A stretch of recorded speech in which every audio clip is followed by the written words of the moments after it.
Banjir di Kelantan berlaku mendadak dari semalam menyebabkan banyak laluan dilimpahi air hujan yang tidak berhenti sejak beberapa hari lalu. Kawasan Jeli, Rantau Panjang dan Tanah Merah antara yang terjejas. Untuk butiran lanjut, kita terus bersama Shanun Hanif Abdullah Suhaimi di Tanah Merah. Shanun, boleh kongsikan maklumat terkini di lokasi? Terima kasih kepada rakan setugas di Seri Pentas.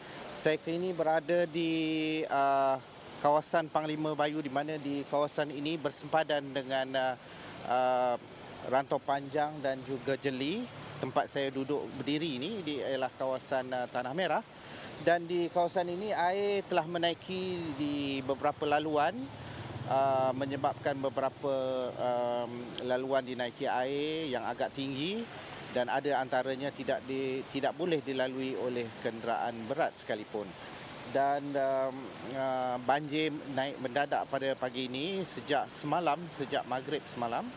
Dan saya bersama dengan Cik Asran Alias, pengerusi sebuah pertubuhan bukan kerajaan, pertubuhan inspirasi Kembara Malaysia yang telah melalui jalan ini dan memaklumkan beberapa laluan yang dinaiki air.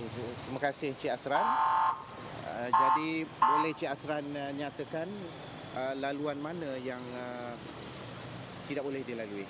Sepanjang daripada Panglima Bayu ini ke Jeli, ada 4 laluan yang dinaiki air.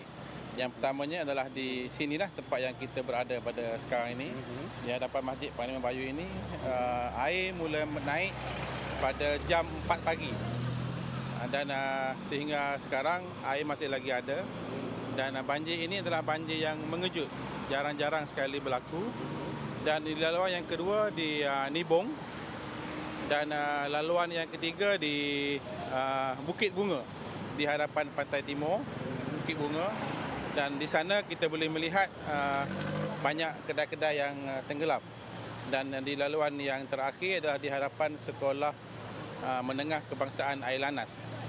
Air mula naik secara mengejut pada jam 4 pagi dan sekarang sudah berangsur surutlah. Jadi sekarang ni boleh dilalui dah? Sekarang sudah boleh dilalui oleh kenderaan ringan, dan untuk kenderaan berat dah boleh lalu. Untuk kenderaan ringan masih belum lagi boleh lalu. Jadi buat masa ini sebanyak 25 pusat pemindahan telah dibuka di Kelantan, membabitkan 663 keluarga daripada 1,778 mangsa.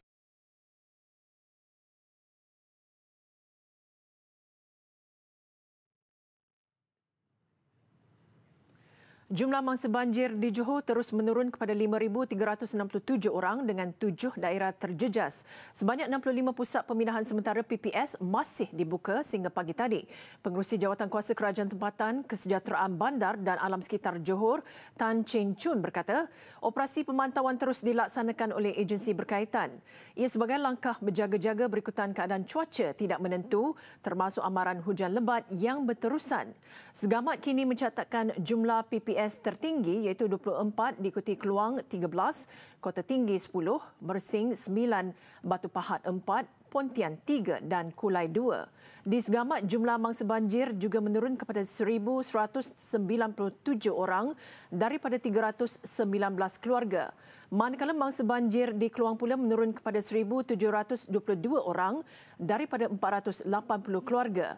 4 laluan utama di kawasan Kota Tinggi masih ditutup kepada pengguna lalu lintas berikutan banjir masih belum surut dengan paras kedalaman air sehingga 2.6 meter.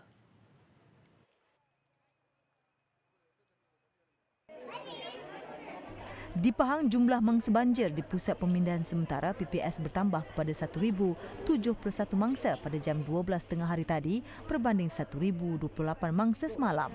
Bagaimanapun, sebuah PPS baru dibuka di Temeloh, iaitu di Sekolah Kebangsaan Batu Kapur dan menempatkan 66 mangsa. Manakala PPS di Dewan Belia Kampung Pai Luas Temeloh dibuka sejak 3 hari lalu, ditutup jam 12 tengah hari tadi dan 23 mangsa ditempatkan di situ dibenarkan pulang sebentar tadi. Di Rompin, jumlah mangsa dipindahkan kekal pada 980 orang daripada 253 keluarga. Semua mangsa ditempatkan di 7 buah PPS dengan pusat pemindahan di Sekolah Kebangsaan Pelanggu mencatat jumlah mangsa paling ramai pada 283 orang. Manakala di Bera, mangsa dipindahkan kekal 25 orang dan mereka ditempatkan di Balai Raya Kampung Pasal. Hanya 2 pusat penyukat banjir di negeri itu masih mencatat bacaan melebihi 10 cm dari paras amaran. Pusat penyukat banjir Sungai Lepar, Kuantan 29.35 meter dan Sungai Triang 33.90 meter. Di beberapa daerah ketika ini hujan.